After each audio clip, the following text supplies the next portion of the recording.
शुक्ला परिवार, 2 भाई, उनके माता पिता और दोनों की पत्नियां। छोटी बहू यानी कि स्वाति अभी अभी शादी करके इस घर में आई थी और बड़ी बहू यानी कि सरला 6 साल से शुक्ला परिवार की सेवा कर रही थी। एक दिन की बात है, स्वाति अपनी सास को चाय देते हुए कहती है, ये लीजिए चाय मम्मी जी, और पापा जी आपके लिए भी पोहे सरला दीदी बनाकर ला रही है। देख रहे हैं अर्जुन के पापा, हमारी दोनों बहू कितनी सुशील और आज्ञाकारी है। मेरे पिछले जन्म के अच्छे कर्म होंगे जो मुझे भगवान ने ऐसी बहुएं दी है, वो भी 2-2। सही कह रही हो तुम आनंद की मम्मी, दोनों ही बच्चियां एकदम अच्छे से ख्याल रखती है हमारा।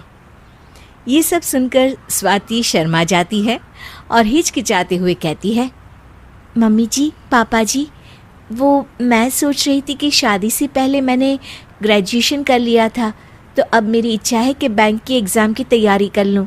मुझे पूरा विश्वास है कि यदि मैं 2-3 महीने मन लगाकर पढ़ाई कर लूँगी तो मेरी नौकरी वहाँ पक्की हो जाएगी और जो सैलरी मिलेगी उससे घर खर्च में और मदद हो जाएगी।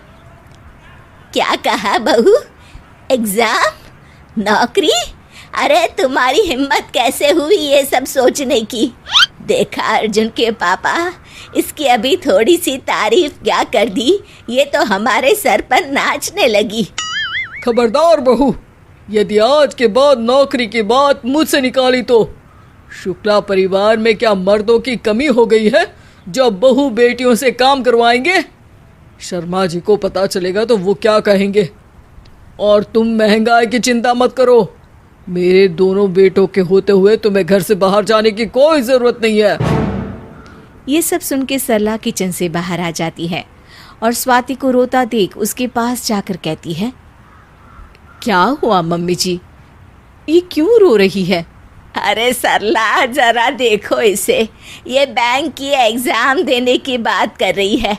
अरे समझाओ समझाओ इसे, शुक्ला परिवार में कभी किसी औरत ने घर के बाहर कोई काम नहीं किया, तुम तो बहुत अच्छे से जानती हो बड़ी बहू। अरे मम्मी जी, ये तो नादान है, लेकिन आप चिंता मत कीजिए, मैं इसको सब समझा दूंगी। अभी पूरे घर का पोछा लगवाती हूँ, सारी अकल ठिकाने आ जाएगी इसकी। ये सब सुन के सास ससुर हंसने लगते हैं और सरला छोटी बहू को अंदर कमरे में ले जाती है। रो मत स्वाति, मैं हूं ना, सब ठीक हो जाएगा। दीदी, मुझे तो लगा था कि आप मेरी फीलिंग्स को समझ लोगी, लेकिन आप भी। अरे नहीं स्वाति, वो सब तो मैंने जानबूझकर किया ताकि किसी को हमारे प्लान के बारे में पता ना चले। कैसा प्लान दीदी?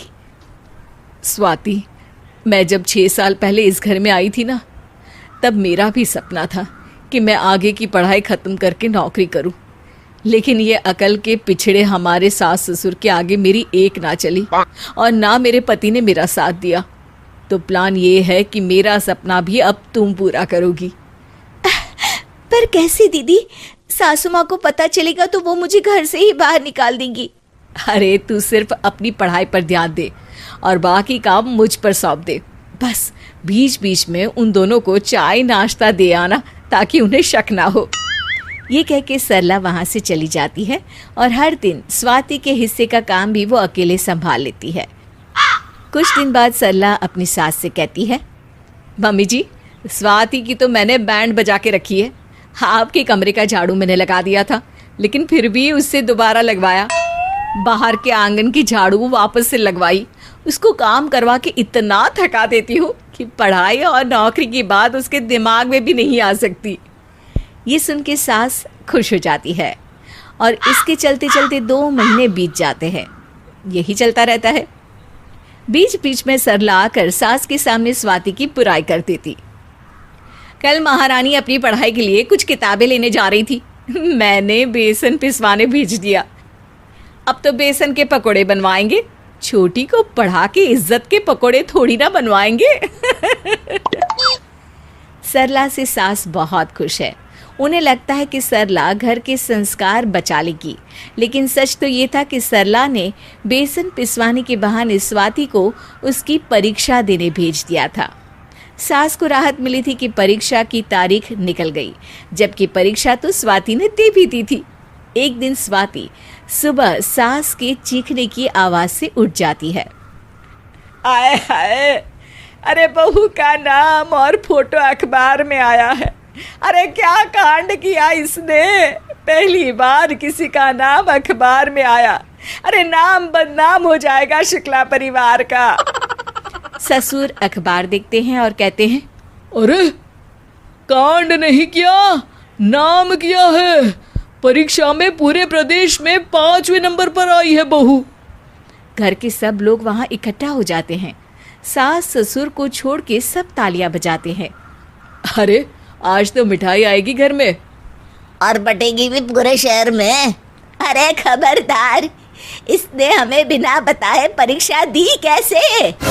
स्वाति पहली बार अपने लिए कुछ कहती है। बहुएं हर रोज सास ससुर के घर में खुद को साबित करने के लिए परीक्षा देती रहती है और कभी पास नहीं हो पाती। आज जब मैंने बाहर परीक्षा देके उसको पास किया तो भी मैं फेल ही हो गई आपकी नज़रों में। ये सब सुन के स्वाति के सास ससुर को अपनी गलती का एहसास हो जाता है। वो कुछ नहीं बोलते और अपने कमरे में चले जाते हैं। स्वाति सरला को अपने कमरे में ले जाती है और कहती है, सरला दीदी, आज मैं जो कुछ भी हूँ सब आपके कारण हो। आप मेरी जेठानी नहीं, मेरी सगी बहन से भी बढ़कर हो। स्वाति नौकरी के लिए जाने लगती है और अखबार में बहू का नाम आने और उसको नौकरी मिलने से बाहर के लोग सास ससुर की तारीफ करते हैं। बस ये बातें काफ़ी हो जाती हैं सास ससुर के मान जाने के लिए।